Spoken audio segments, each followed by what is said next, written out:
slide visible? Yes. Okay. So hello, everybody. So today I'm going to take you through various techniques for authenticating your users using an Angular app.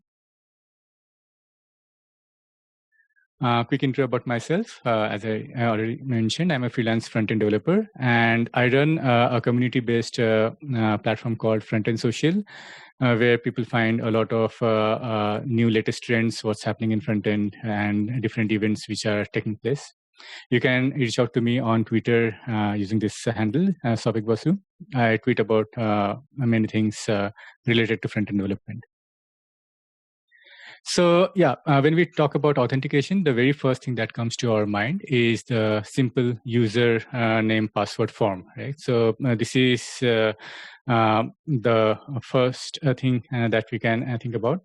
So I'm not really going to show any particular code or application because of the time constraint, but I'm just going to talk about the various approaches and the pros and cons so that we have some starting point to look at this.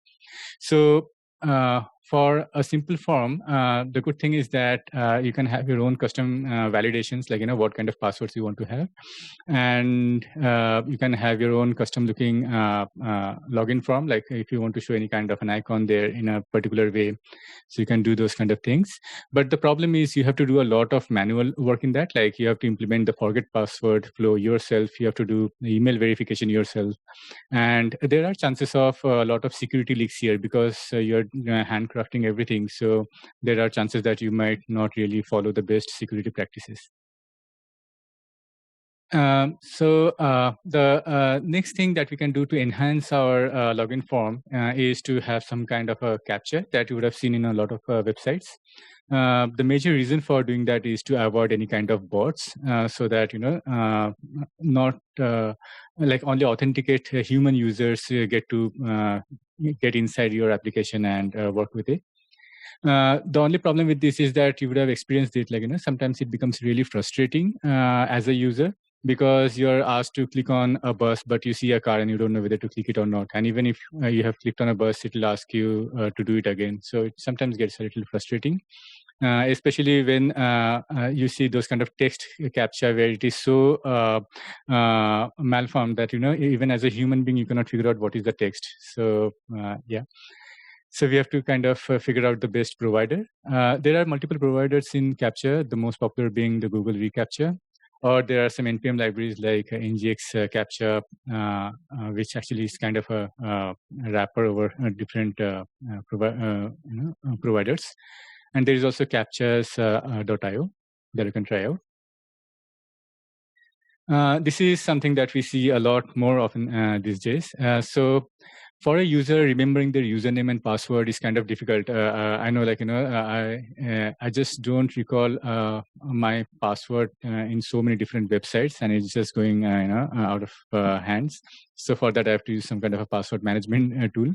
But even better is to actually use a social login platform like Google, Facebook, GitHub, Twitter, or any such platforms. Most of them, they implement the OAuth protocol, which is pretty much standard.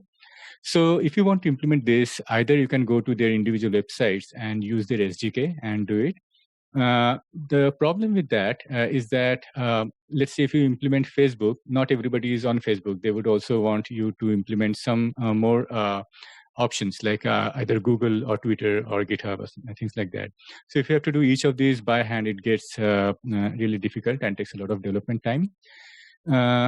So the pros of this approach is that it is definitely much more secure because it is coming from these third-party services who have already tested this out. But the cons is that you need to have multiple options, and it also assumes that the user has some kind of a social platform, which not everybody may have. Few of the good providers are AngularX Social Login, which is kind of a wrapper over all these services. So you don't have to worry about implementing these yourself, each of them. Or you can also try the Firebase platform by using Angular/Fire. The next enhancement to this is a magic link, wherein you would have seen this in a lot of applications like Slack or so, I guess, wherein you don't really have to remember any password, but it just sends you a magic link to your email, and you just click on that email and you're automatically logged in.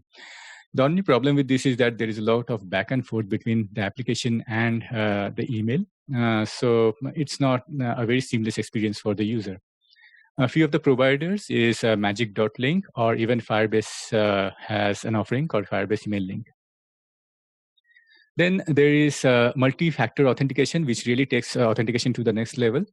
It works over three different things. One is a knowledge factor. So it says that, okay, apart from username and password, how about you know something else? Like, how about you also tell me about an answer to a security question? What's your mother's maiden name, or the school you went to, or some PIN, or a different set of passwords. Or some inherence factors like your biometrics, like your fingerprint scan or eye scans, retina scan, or some kind of things that you possess, like some access card or a phone or a hardware dongle. There are different providers for this, a few of them being Cisco Duo or Twilio Authy, which is quite popular, or you can also use the Google Authenticator, which is basically a time-based OTP and really easy to implement. And this one also uses a QR code that you can just show the QR code on your application and scan it on the Google Authenticator, and it works pretty seamless. Then there is SMS verification, which is kind of one of the flavors of multi-factor authentication. Now, a web OTP API is actually kind of implemented inbuilt in Chrome. It might become a standard in browser soon. So that's something that you can explore. The pros of this is that definitely it's another added layer of security, and almost everybody has a mobile phone, so they can check it on SMS. But the problem is we do change our numbers very quite often, and the carriers, our telephone carriers, they may recycle our number when it becomes a little difficult to update into the number into all these places. And also, it might be difficult to receive OTP in certain regions. Like I know that few applications which are in a different country, I find it difficult to receive SMS in Canada. Then probably the best way to go today is to go for a service provider which are identity as a service, which is like you must have heard about Auth0 or Okta or Netlify identity widgets. So what they do is that they totally take the authentication headache from you.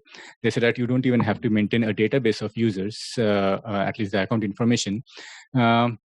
So whenever the user clicks on the login button, you directly redirect the user to the login page of these service providers. They give all kind of options, either username, password, or social logins, or multi-factor authentication. You name it and they have it.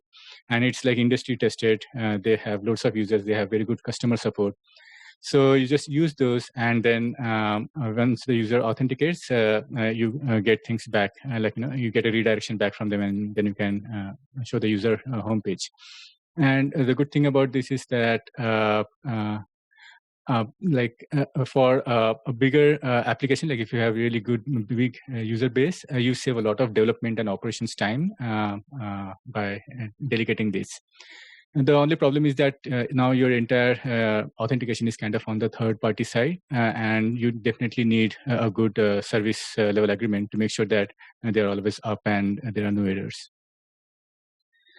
Similarly, there is MSAL, which is basically Microsoft authentication library, which is preferred quite a lot by the enterprise applications, especially if you're a Microsoft shop and all your other APIs are using Azure AD, then Microsoft authentication makes sense over there. Sometimes if it is not very non-trivial, the development time might be a little higher, which I have heard of and experienced a few times. But I think the MSAL 2.x is much better than the previous version, so that should be taken care of now. And how do we do auth on the server side? Because when we are talking about server side, there is always this problem of a flash of unauthenticated content, wherein the server side rendering will always return you unauthenticated content, and then there is a bit of a loading time when the user is being authenticated. So a few ways to improve that is by sending some kind of an auth cookie. And Firebase is also kind of experimenting with trying to do an auth on the server side. I will not go into the details of that, but this is just a pointer for you to figure out more. And lastly, just to best practices in Auth. One is do not try to do any kind of non-standard approaches for your authentication. Like, you just don't take the password as is in clear text and store it into your database. Don't try to do that. Rather, use some kind of a standard protocol like OAuth. And because these are all tested, and so the security leaks will be much lesser.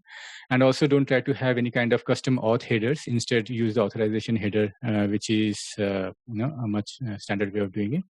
Also, if you are implementing the authentication in-prem instead of going third-party, then it's better to at least divide your user data into account and profile information separately, so that all the authentication-related information are stored in the account, and that is quicker to fetch. Like if your profile is really big, then it might put in some more loading time for the user before they can see their homepage or profile page.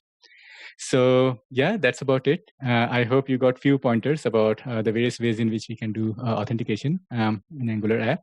And feel free to just dig more deeper into each of those. I'll share the slide on my Twitter account if you're interested, so that you can get the handles to these links and pointers.